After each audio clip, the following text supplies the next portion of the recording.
साथियों नमस्कार, मैं हरिश्चंद्र बर्णवाल एचबी शॉर्ट्स में आप सभी का स्वागत करता हूं। दोस्तों, एक खबर जो है जामिया मिलिया इस्लामिया यूनिवर्सिटी से आई है। ये बड़ी खबर है दोस्तों।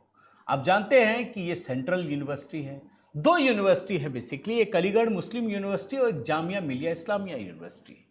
इन दोनों यूनिवर्सिटी को लेकर बड़े सवाल खड़े होते हैं और खास करके कांग्रेस के समय में जैसे इनको अल्पसंख्यक संस्थान का दर्जा दे दिया गया, हमारे आपके टैक्स के पैसे से चलता है और धर्म के नाम पे आरक्षण।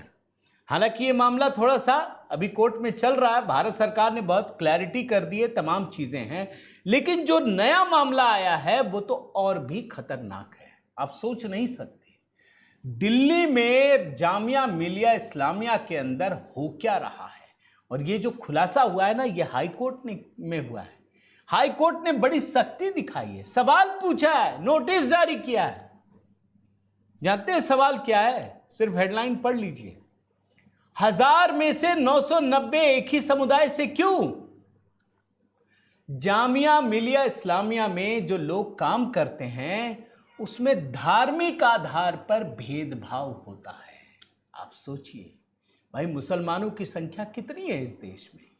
कितनी? आप सोचिए, क्या 1000 में 990 एक ही समुदाय से? एक भर्ती हुई दोस्तों, उसमें धार्मिक भेदभाव का मामला है। अभी 2 दिन पुरानी बात बता रहा हूं। और मुख्य न्यायाधीश की पीठ ने यह पूछा है कि 986 पदों में से 720 एक ही समुदाय के लोग क्यों नियुक्त किए गए? जरा इस बात का जवाब दीजिए। जामिया मिलिया इस्लामिया के ही एक कर्मचारी हैं राम निवास सिंह। उन्होंने एक याचिका दाखिल की है और उसमें पूछा है कि विश्वविद्यालय के 24 मार्च को एक नोटिफिकेशन जारी हुआ जिसको चुनौती दी गई है। इस नोटिफिकेशन में क्या है? एक फर्म है दोस्तों, एवरेस्ट ह्यूमन रिसोर्स कंसल्टेंट्स। इसके जरिए 986 संविदा कर्मचारियों को नॉन टीचिंग स्टाफ के तौर पर भर्ती किया गया, काम करने की मंजूरी दी गई है। अब जैसे ही इसको देखा गया कि भाई 986, इसमें पता चला कि 720 तो एक ही समुदाय से हैं। अब ऐसे कैसे हो सकता है? क्या दिल्ली में केवल मुस्लिम है या पूरे देश में? कि आप 986 में से 720 सिर्फ एक ही समुदाय के हैं? इस मामले पर सुनवाई होती है दोस्तों मुख्य न्यायाधीश DK उपाध्याय और न्यायमूर्ति तेजस करिया की बेंच में होती है। मुख्य न्यायाधीश DK उपाध्याय ने जामिया के वकील से पूछा कि जिस एजेंसी को आपने चुना है, अच्छा मजे की बात देखिए, जिस एजेंसी को चुना गया उसके टोटल 1000 लोग हैं, उसमें 990 एक ही समुदाय के हैं। चीफ जस्टिस पूछते हैं, क्या आउटसोर्सिंग एजेंसी को जामिया एक्ट के प्रावधानों का पालन करना होगा? फंड आपकी तरफ से आता है, क्या आपने उनमें समावेशिता बरतने को कहा था? क्या आपके टेंडर में ऐसा कोई क्लॉज शामिल था? और तब जाकर नोटिस जारी किया गया। इस मामले की अगली सुनवाई दोस्तों 11 सितंबर को होगी।